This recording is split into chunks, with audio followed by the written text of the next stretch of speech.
Hello everyone, इस video session में हम जानेंगे कि जब प्रिज्म पे कोई लाइट रे इंसिडेंट होती है और फिर रिफ्रैक्शन होने के बाद प्रिज्म से जब वो बाहर निकलती है तो उसके पाथ में क्या डिफरेंस आता है, क्या चेंज आता है।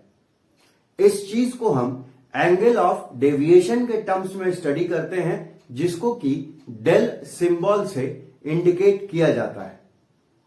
ठीक है, तो सबसे पहले हम लोग स्टडी करेंगे इस पूरे फिनोमेना के बारे में और फिर हम लोग एंगल ऑफ डेविएशन डेल का रिलेशन निकालेंगे इंसिडेंट होने वाले एंगल के टर्म्स में, इमर्जेंट होने वाले एंगल के टर्म्स में और प्रिज्म एंगल के टर्म्स में।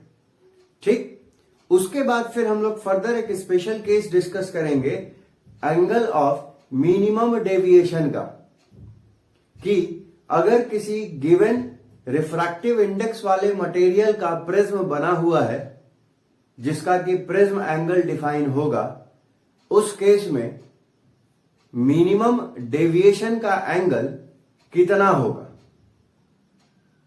ठीक है, तो सबसे पहले हम सिचुएशन को समझ लेते हैं इस फिगर की मदद से। तो एक प्रिज्म कंसीडर किया ABC, जिसका A जो है वो प्रिज्म एंगल हो गया। ये इंसिडेंट रे है जो कि नॉर्मल के साथ इंसिडेंट एंगल I बनाती है, प्रिज्म के थ्रू रिफ्रैक्ट हुई और प्रिज्म को पास करते हुए नॉर्मल के रिस्पेक्ट में इमर्जेंस एंगल I' बनाती हुई बाहर निकल गई। ठीक, तो देखिए एक्चुअल में इंसिडेंट पाथ था ये, लेकिन रिफ्रैक्शन होके जब वो फाइनल इमर्ज हुई बाहर तो पाथ कौन सा हुआ, ये वाला।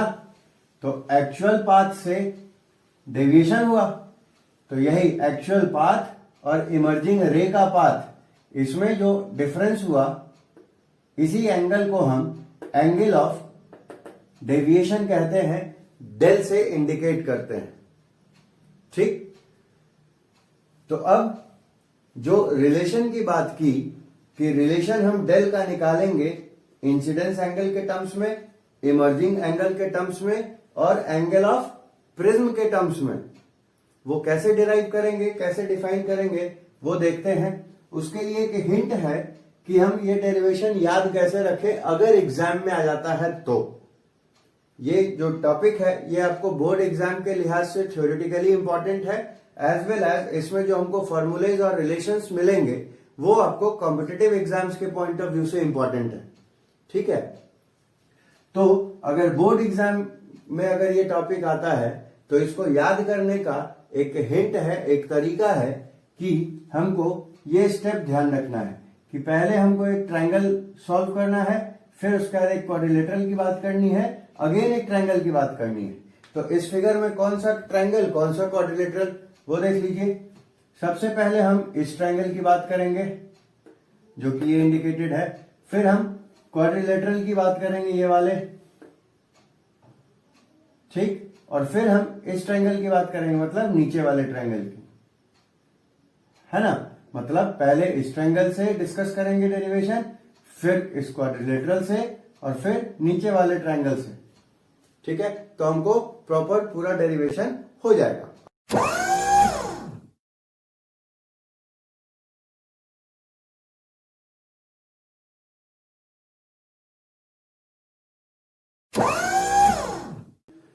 तो चलिए अब हम बात करते हैं डेरिवेशन की।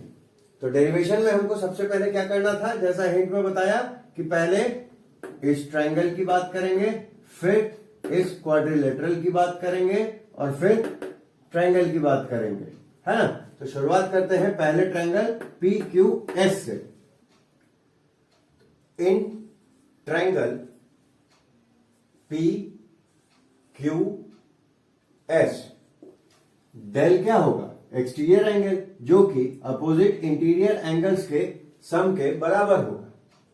मतलब del is equal to angle PQS plus angle PSQ के, है ना। अब अगर फिगर को ध्यान से देखें तो देखिए कि PQS एंगल को हम क्या लिख सकते हैं, इसको हम लिख सकते हैं angle P Q R minus angle S Q are. Angle P Q R minus angle S Q are plus P S Q को क्या लिख सकते हैं? पी एस क्यू को देखिए वो हो जाएगा angle P S are minus angle Q S R. Angle P S are minus angle Q S R के। ठीक, अब देखिए कि पी क्यू आर की क्या वैल्यू हो सकती है। तो पी क्यू आर जो है वो देखिए वर्टिकली अपोजिट एंगल है ना, आई एंगल का। तो पी क्यू आर की हम क्या वैल्यू लिख सकते हैं? आई के बराबर माइनस एस क्यू आर। देखिए क्या है एस क्यू आर, इसकी वैल्यू है सिर्फ R plus P S R. देखिए क्या होगा पी एस आर, ये किसका वर्टिकली अपोजिट एंगल है? आई डैश का है ना। आई डैश इक्वल टू इतना, तो ये हो गया आई डैश के बराबर माइनस क्यू एस आर। देखिए क्यू एस आर ये है आर डैश के बराबर। तो अब आई वाले को आई के साथ, तो आई प्लस आई डैश और माइनस साइन कॉमन ले लें तो आर प्लस आर डैश। ये हमारा पहला इक्वेशन हमने मान लिया इसको। ठीक, अब हम बात करते हैं क्वाड्रिलेटरल की। तो इन क्वाड्रिलेटरल कौन सा? ए क्यू आर एस, जो चारों एंगल का सम होगा वो कितना होगा? 360 डिग्री के बराबर। तो पहला एंगल हो गया एंगल ए, दूसरा एंगल हो गया एंगल ए क्यू आर जो कि 90 डिग्री के बराबर होगा। क्यों? क्योंकि ए क्यू आर जो है वो किस लाइन पे पड़ रहा है? इस पे। ये क्या है? प्रिज्म के सरफेस पे परपेंडिकुलर है, तो इधर वाला एंगल भी क्या होगा? और 90 डिग्री ही होगा। तो एंगल ए Q R plus angle Q R S, ये नीचे वाला, और चौथा एंगल कौन सा बच गया? आर एस ए बच गया। तो ये भी देखिए कितना होगा। तो ये लाइन इस पे परपेंडिकुलर है, तो ये 90, तो ये वाला हिस्सा भी 90। तो angle R S A equals to 360। तो ए क्यू आर जो था, ए क्यू आर वो था 90 और आर एस ए है 90। तो angle A plus 90 plus Q R S plus 90 equals to 360। तो ये दोनों 90 मिलके हो जाएंगे 180। इस 360 में से वो माइनस होके यहां बच जाएगा सिर्फ 180। तो देखिए एंगल क्यू आर एस की वैल्यू ए के टर्म्स में कैसे मिल जाएगी? ए को उधर ले जाएंगे, तो उधर तो पहले से 180 था, ये उधर जाके हो जाएगा माइनस ए। इसको ए इक्वेशन मान ली। अब हम क्या बात करेंगे? तीसरे फिगर की, मतलब इसकी ट्रायंगल की, मतलब इस ट्रायंगल की। तो देखिए in triangle Q R S, यहां भी क्या होगा? तीनों एंगल का सम बराबर 180 डिग्री के बराबर होगा। मतलब angle R plus R dash plus ये वाला एंगल मतलब Q R S, R plus R dash plus angle Q R S equals to 180 degree. तो देखिए ए इक्वेशन से क्यू आर एस की वैल्यू कितनी है? क्यू आर एस की वैल्यू है 180 डिग्री माइनस एंगल ए। ठीक, तो देखिए 180 कट जाएगा दोनों तरफ। तो R plus R dash equals to क्या मिलेगा हमको? सिर्फ एंगल ए मिलेगा। ठीक, तो इस r प्लस आर डैश की वैल्यू हम पुट कर देंगे यहां पे। तो फ्रॉम इक्वेशन 1 क्या मिलेगा हमको? Del is equal to i plus i dash minus इसकी जगह a. Del equals to i plus i dash minus angle a, इसको सेकेंड इक्वेशन।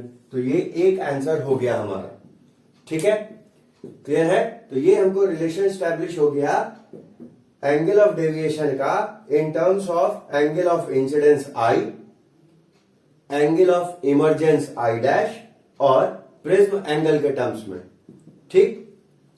इसी डेरिवेशन में हम फर्दर बात करते हैं एंगल ऑफ मिनिमम डेविएशन की। तो किस कंडीशन पे डेविएशन मिनिमम होगा, जो कंडीशन होता है वो होता है कि angle of incidence angle of emergence के बराबर हो जाए। मतलब फॉर मिनिमम डेविएशन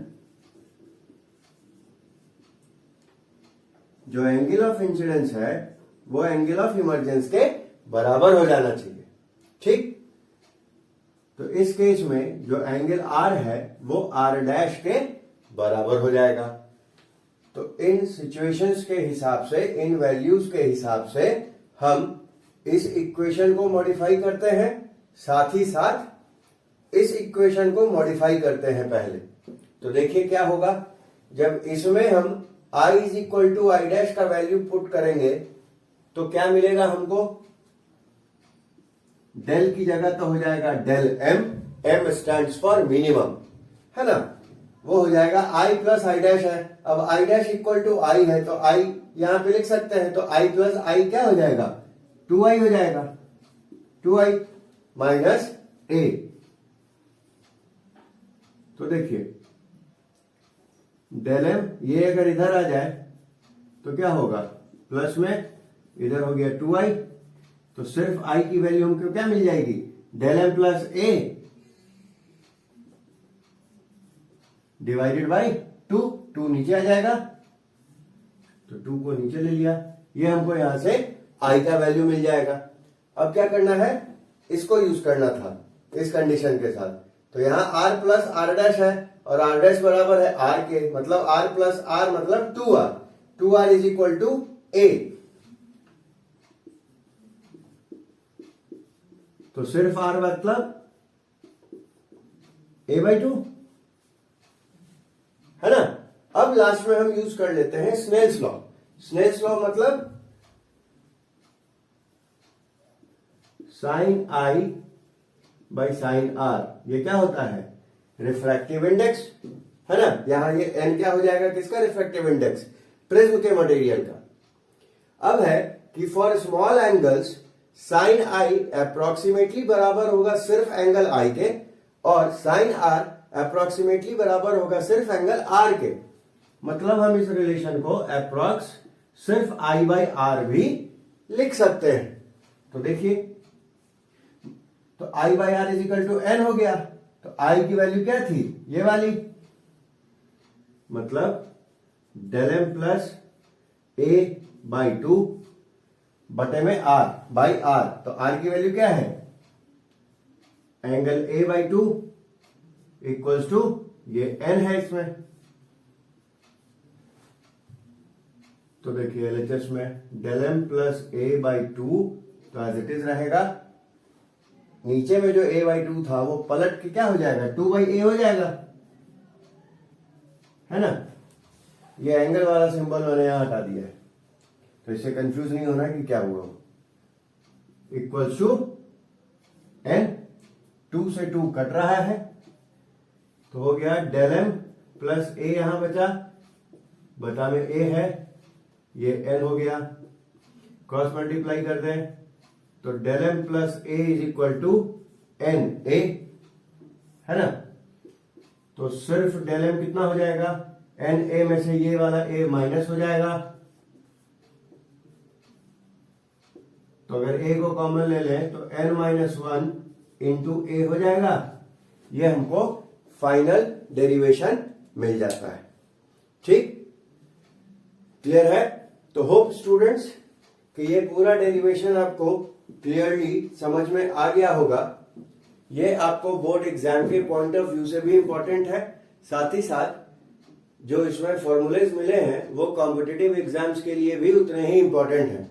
इसलिए इस डेरिवेशन को अच्छे से समझें, बुक्स भी पढ़ें इस टॉपिक के ऊपर, और इसके ऊपर क्वेश्चन बैंक की मदद से या बुक की मदद से पूछे गए क्वेश्चंस को भी प्रैक्टिस करें।